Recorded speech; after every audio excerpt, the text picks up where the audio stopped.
Hello everybody, my name is Trent and welcome back to Life Stories. I hope you're all doing well as always, and today we got more stories coming at you from Reddit/idontworkherelady. So buckle in, because we're getting started now.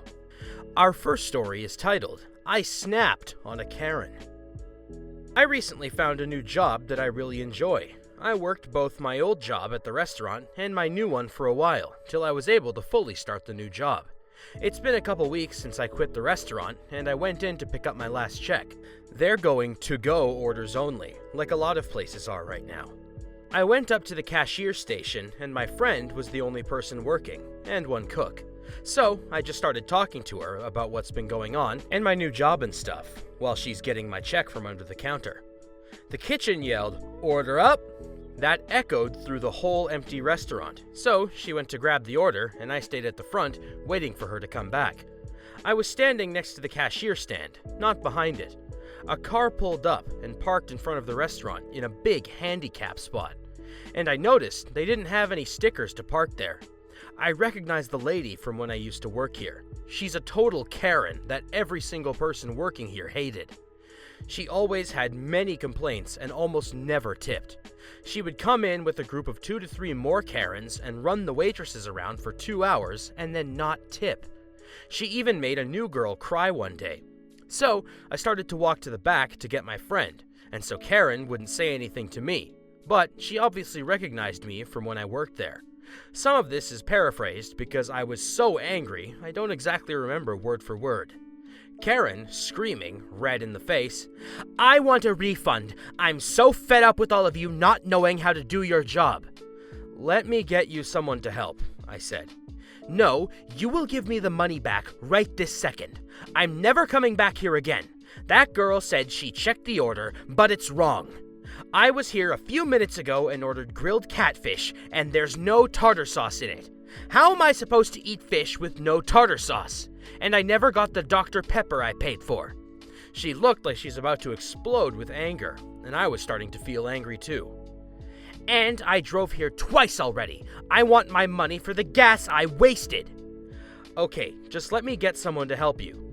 I will admit I said it in a snappy way. I don't appreciate anyone talking to me like that. She noticed and immediately started cussing me out, and my friend came out of the back asking what happened. Karen starts yelling at her, and I went to the back. I quickly asked the cook for a tartar sauce while I made a Dr. Pepper. I then walked back up to Karen. She was still demanding a refund and $50 for gas. There's no way she used $50 of gas. She's insulting my friend and saying I was rude to her. I just want to say that what I'm about to do, some of you might think is wrong, but after working years in customer service and having to put up with little idiots like her, I saw this as a once-in-a-lifetime opportunity to finally give them a taste of their own medicine. I mean, what are they going to do? Fire me? I don't work there anymore. Me, to the Karen, "Nobody here freaking likes you. You are the biggest piece of garbage I have ever met." She looks at me, wide-eyed and frozen in shock. "You really freaking think that it's okay to come in here and not tip, and then treat everyone like they're worthless? Why are you like this? Always such a nasty attitude, thinking you're better than everyone? I'm sorry your life is so freaking miserable that you constantly have to put others down. You are a freaking loser. Here's your stuff. You can shove it up your behind." I set the tartar sauce and the drink on the counter. Not going to lie, I really thought about throwing it at her. Then, I just walked out with my check before she could say a word to me. Although I think she was stunned silent. No one has probably ever talked to her narcissistic self like that before. I went home and started telling my boyfriend about it, and before I could even get a few sentences out, the owner of the store is calling me. He wanted me to apologize, and I said no freaking way. So now, I'm forever banned from going back there.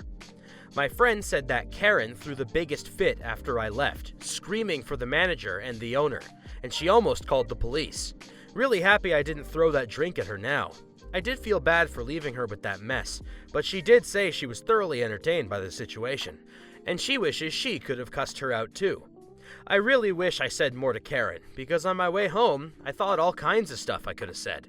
I think this has been building in me for a while, and I finally snapped. Honestly, I don't regret a single word I said to her. I'm just gonna say for all you folks listening at home that her little diatribe there, I had to censor it heavily. This Karen got laid into hard. And moving along, our next story is titled, Lady Runs Over My Foot Because I Wouldn't Fetch Motor Oil for Her. Cast, me, Angry Lady, AL, Confused Worker, CW, and My Hero, MH. So, let me start by saying, I get mistaken for working at Walmart a lot because of my lanyard I wear.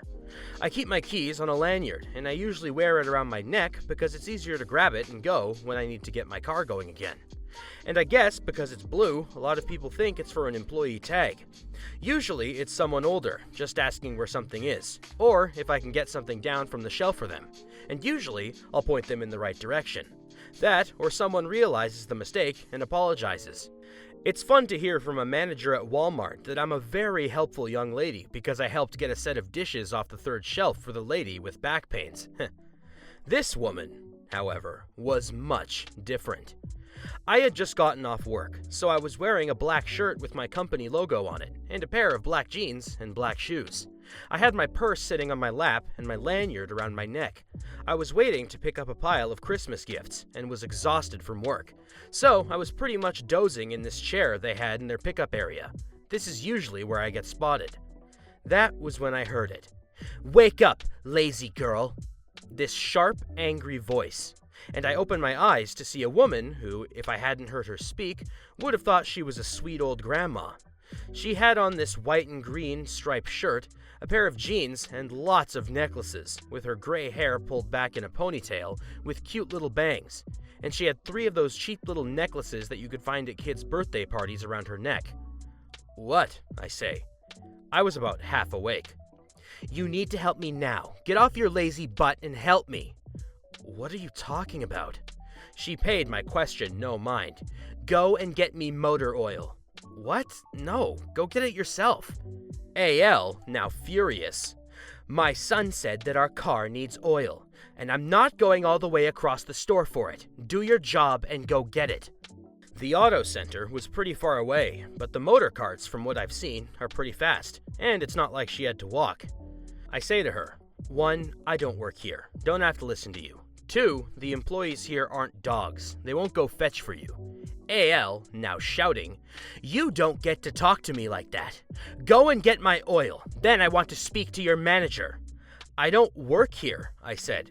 I remembered the lanyard and took it off to show her it only had my keys, and that it had the local college's name on it, since I got it at a job fair at school. "This isn't from the store," I said. AL refuses to look at my lanyard.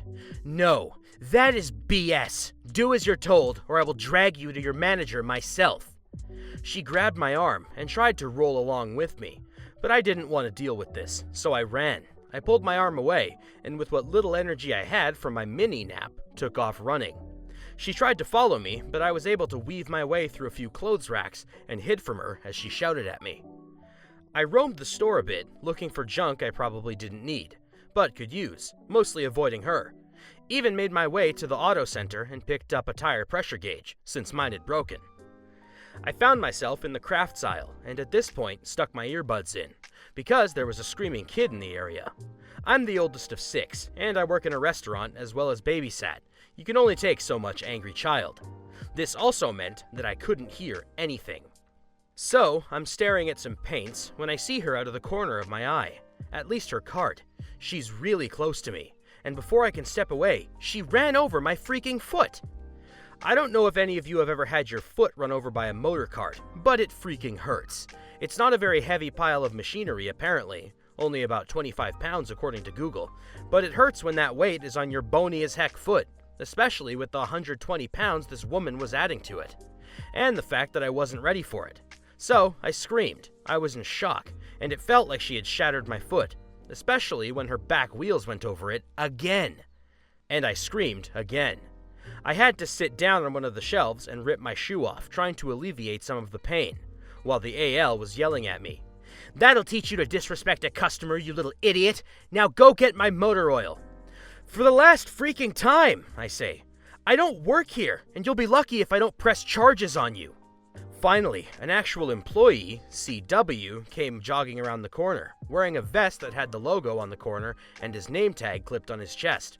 He looked entirely confused, which made sense. There was a crying 19-year-old taking off her shoe while a woman sat in a motor cart screaming at her.